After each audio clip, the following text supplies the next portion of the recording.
Hi and welcome to my channel. This channel is Developing Extraordinary. It's all around how to grow your mind, grow your business and grow your wealth.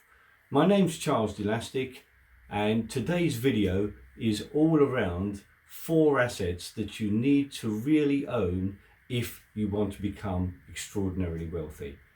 Nearly every single person who's wealthy owns all 4 of these assets, and this video is how you go about acquiring those assets, why you should acquire those assets, and what the pros and cons are of each. Lastly, it explains why one of those particular type of assets is relatively recent, but how you can also go around building that one. Okay, thanks, and cue the intro.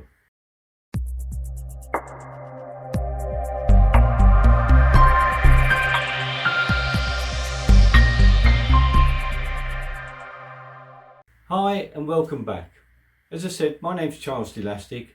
I've been an independent financial advisor advising high net worth clients for more than 25 years, and some of the benefit of this channel comes from my experience of running multiple businesses, being a regulated independent financial advisor, and also having a massive interest in personal development.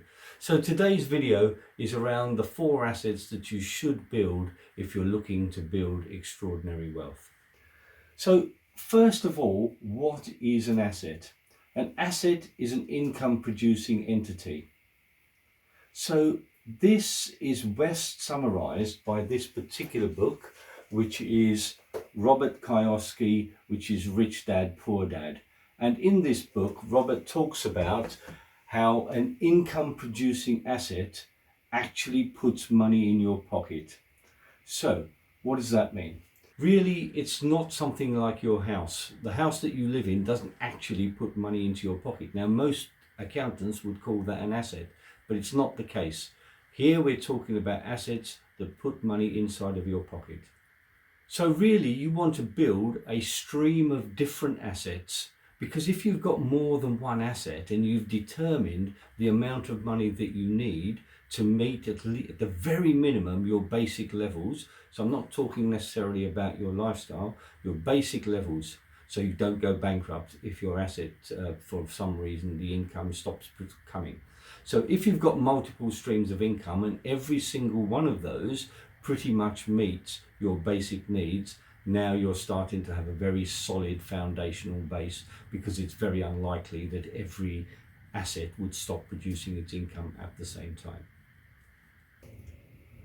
Okay, so what are the assets? So the very first type of asset is businesses. It's owning businesses. So it's not necessarily running businesses, it's owning them. In other words, you own the profit margin, not necessarily run the business. Obviously, it takes time to be able to build that up, but really you don't have to work on it.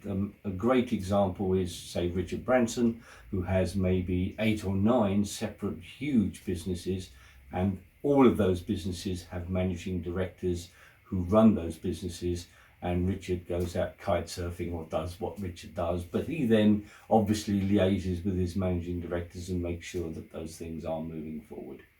So it's not necessarily working in it, but owning businesses. Now, like Richard, multiple businesses are safer in my mind. So a lot of people will say you should only have one business. I don't fundamentally agree, because I think if you only have one business, you're taking a big risk. Something can happen, and the current COVID crisis absolutely shows that. Something can happen to a business through no fault of your own, and all of a sudden that income stream disappears. So to me, 2 at the very least is safer than 1. That's my perspective.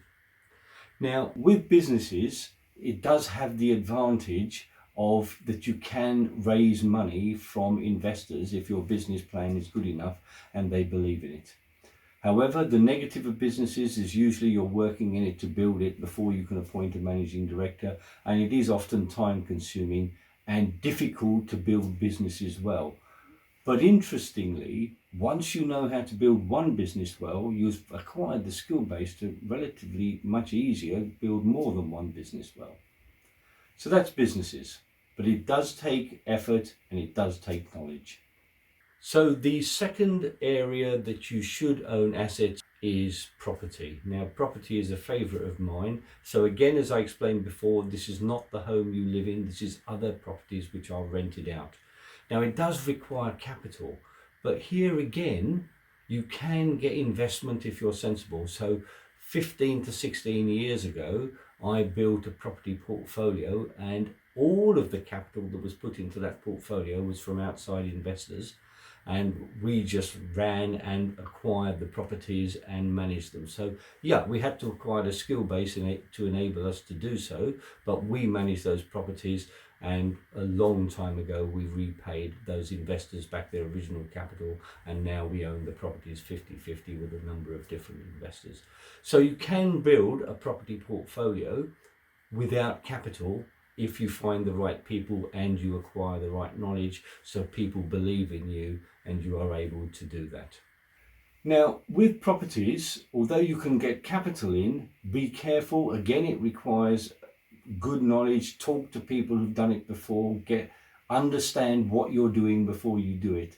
Be careful about the size of the mortgages. Interest rates rise and it can be a problem. So buy property for cash flow, not necessarily for capital growth, because capital growth doesn't pay the mortgage. Okay, it might do if you can remortgage it, but usually if interest rates are an issue, mortgages quite often tighten. But if a property is producing a rental income on an ongoing basis, it's watching its own face, and better still, you've got some leeway there for mortgage rises, interest rises, then you're safer. So having a property portfolio for income streams is safer than a property portfolio where you're just going for capital growth. In fact, that's a mistake. Personally, I prefer houses to apartments. Just my opinion, because with apartments, you've got managing agents and there's all sorts of costs involved. Whereas if you own a small 2 or 3 bedroom house, really you tend to get families in houses where you get young couples in flats who are transient and come back and forth. Whereas houses, especially 2 or 3 bedroom houses, take families and they tend to stay much longer term, in which case it's easier to manage on an ongoing basis. So that's property. Be careful to buy in the right areas, and it should provide you with good capital growth as well. So property is the second asset area that you should be looking to invest in. Okay, so the third area of investments are what I call paper assets, which are actually investments. So stocks and shares, bonds, interest rates, commodities, all sorts of different investments that you can invest in. Now, the negative of this is that it requires a high level of skill. I suppose the positive is that you can outsource it to somebody else, but usually there are charges involved. So if you can learn how to manage your own investments, so much the better. But it does require a high skill base, so be careful and go in slowly and learn slowly over time, and make sure you learn before you start to put lots of money in. Another negative around paper assets is that it's very, very difficult to raise capital unless you've got a very high level of skill and you've proven that you're able to manage these types of assets. People are simply not going to lend you money in order to invest in stocks and shares and commodities.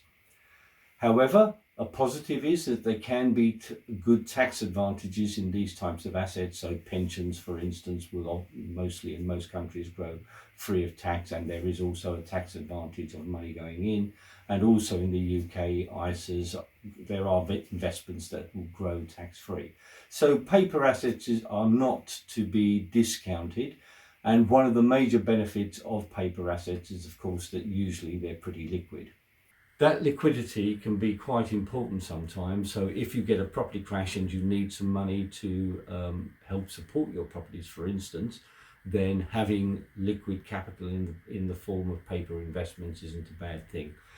Sometimes though, with the crash of 2008, then for instance, you can get both areas drop together, but that's about managing the risk on those different types of investments and making sure that you're being sensible with it. So the fourth type of asset is one that's relatively recent. So all the other types have been going for hundreds of years, But the most recent is digital assets, and that's really been going in the last 15 years.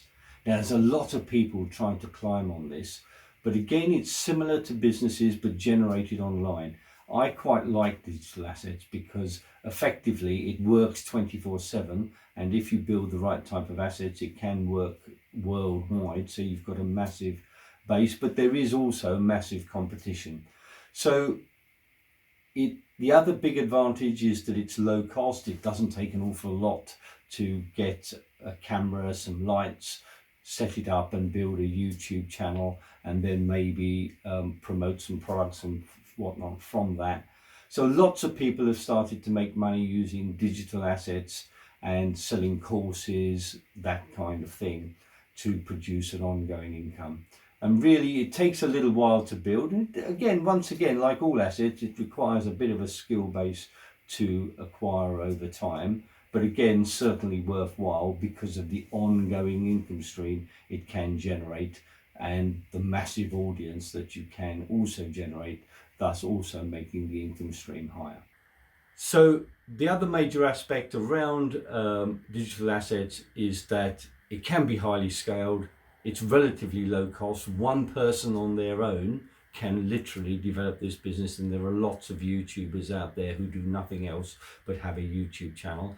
To me, they should be sensible and sell other products rather than just depending upon the income from the YouTube channel itself. Because if you deliver good value on your YouTube channel, then hopefully people will appreciate that you're probably going to deliver good value on any products and services that you're recommending or selling, which you actually own yourself, which to my mind is the best route. So digital assets and then courses and whatnot from the back of those digital assets is a very sensible asset to build over time. So can you get away with just having one type of asset? Yeah, absolutely. People do. People have one business and become extraordinarily wealthy. I'm just saying that if you only have one, there is a potentially higher risk of a problem occurring and losing that income stream for a reason that may not be your own problem.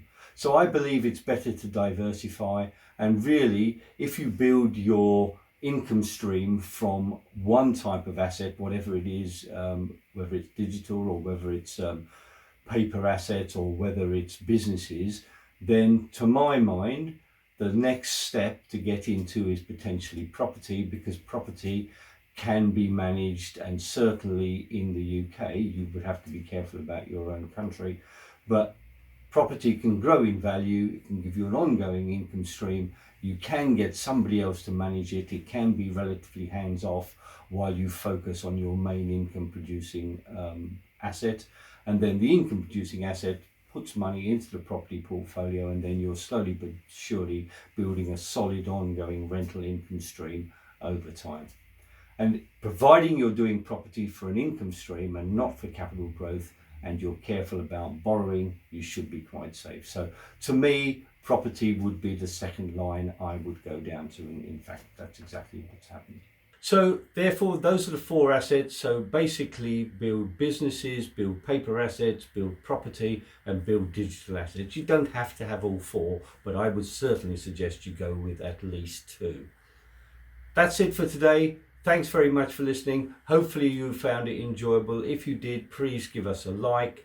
If you want to hear more around this kind of stuff, subscribe to our channel. There's lots more to come. Thanks for listening, and goodbye for now.